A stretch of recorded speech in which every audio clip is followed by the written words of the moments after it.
घर की शेप हर जगह अलग होती है ना। रूफ एरिया हर जगह अलग होता है ना। डायरेक्शंस कब कैसे लेने हैं हमें, है ना, स्ट्रक्चर लगाने से पहले ये चीज़ हमें डिसाइड करनी होती है। हर जगह तो आपको ट्रू साउथ मिलेगा नहीं सर। इसमें नहीं, लेवल पे जाओ ना। ठीक है, आप लोग कंपास को चालू करेंगे, है ना, कोई भी एक मैं चालू कर रखा हूँ, है ना।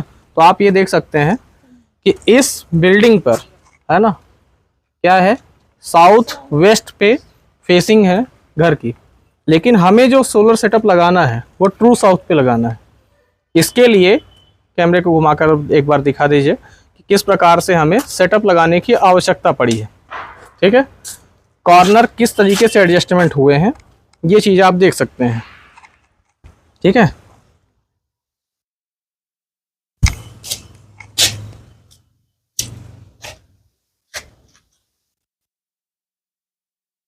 आपको ये देखना होगा कि ट्रू साउथ क्या है।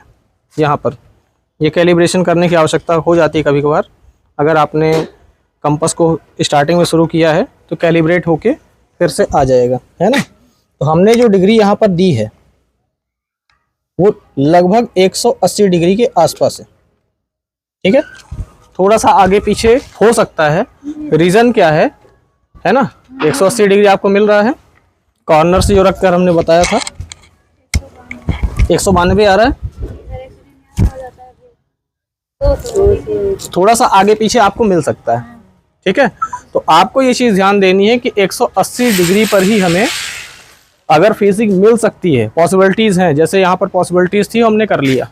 ठीक है, अगर पॉसिबिलिटीज़ नहीं है, कंज्यूमर को लगाना ही है, फिर जो भी आपको ज़्यादा विजिबिलिटी का एरिया मिलता है, चाहे साउथ वेस्ट मिले चाहे साउथ ईस्ट मिले, आप उस डायरेक्शन पे डिक्लिनेशन करके सोलर का सेटअप इंस्टॉल कर सकते हो।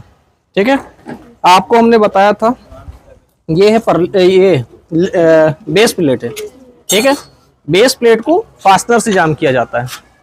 फास्टनर के एक आध पीस अगर पड़े हो तो दिखाइए, है ना। बेस प्लेट ये फास्टनर है। ठीक है, ये ओपन भी हो जाते हैं। ठीक है, आप ये देखेंगे कि सिर्फ आपको ऊपर नट दिख रहा है। यहाँ पर अगर बेस प्लेट पे देखेंगे नट दिख रहा है। ये वाला हिस्सा कंक्रीट पे ड्रिल करके डाल दिया जाता है। ठीक है, और जब हम इसे टाइट करते हैं, है ना, कैसे प्रोटेक्ट करता है ये हमारी छत पर, कैसे स्ट्रेंथ मजबूत करता है, तो आप देखेंगे कि जब हम इसे टाइट करेंगे, ठीक है, तो ये वाला हिस्सा फैलता जाएगा, ये हिस्से फैलते जाएंगे और ये इसके अंदर जाएगा। ठीक है, धीरे धीरे करके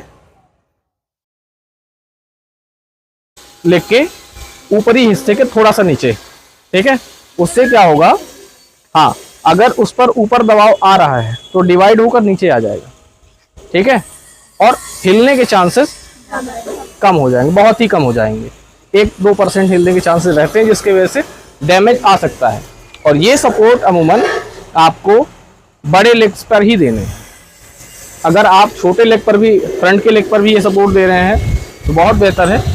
कॉस्टिंग थोड़ी सी बढ़ जाती है, लेकिन मुख्य रूप से आवश्यक होता है बड़े लेग पर सपोर्ट देना। ठीक है, अब हमें और क्या चीज़ें देखनी होती हैं कि हमें लाइटनिंग अरेस्टर कहाँ लगाना है। ठीक है, क्योंकि ये, हाँ, तड़ित चालक, ये तो छत का और बाउंड्री वॉल का सबसे टॉप पोजीशन है। अगर हम यहाँ पर लगाते तो डिसएडवांटेज आएंगे, क्योंकि सोलर पैनल की हाइट ऑलरेडी तड़ित चालक से ऊपर होने वाली है। तो हमें ये ध्यान देना है कि अगर हमारे पास कोई ऐसा पॉइंट है जहाँ पर हम उससे ज़्यादा हाइट पर, पैनल से ज़्यादा हाइट पर लगा सकते हैं, तो वहाँ लगाएं। अदरवाइज़ हमारा जो पर्लिन का सेटअप है ना, जो पर्लिन लगती है सबसे टॉप पोजीशन की पर्लिन, उसके ऊपर हमें सेटअप करना होता है। ठीक है, लेकिन उसके बीच में फाइबर की एक मोटी इंसुलेशन लेयर होती है ना, एक बॉक्स टाइप डिज़ाइन ही होता है जिसपे नट बोल्ट टाइट करने का ऑप्शन होता है, उसका सहारा लेकर हम लगा सकते हैं। और हमें ये निर्धारित करना होता है कि कम से कम डिस्टेंस लें। किस चीज़ को लेके? कम से कम डिस्टेंस ग्राउंड पे वायर पहुंचाने के लिए। अर्थिंग वायर जो है लाइटनिंग अरेस्टर की कम से कम डिस्टेंस पर हो।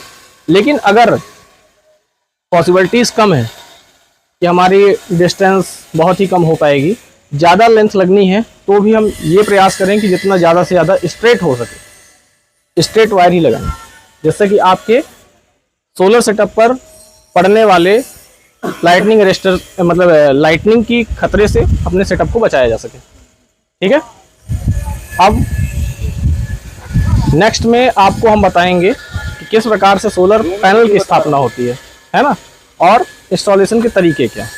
ठीक है, होल्ड कर दीजिए।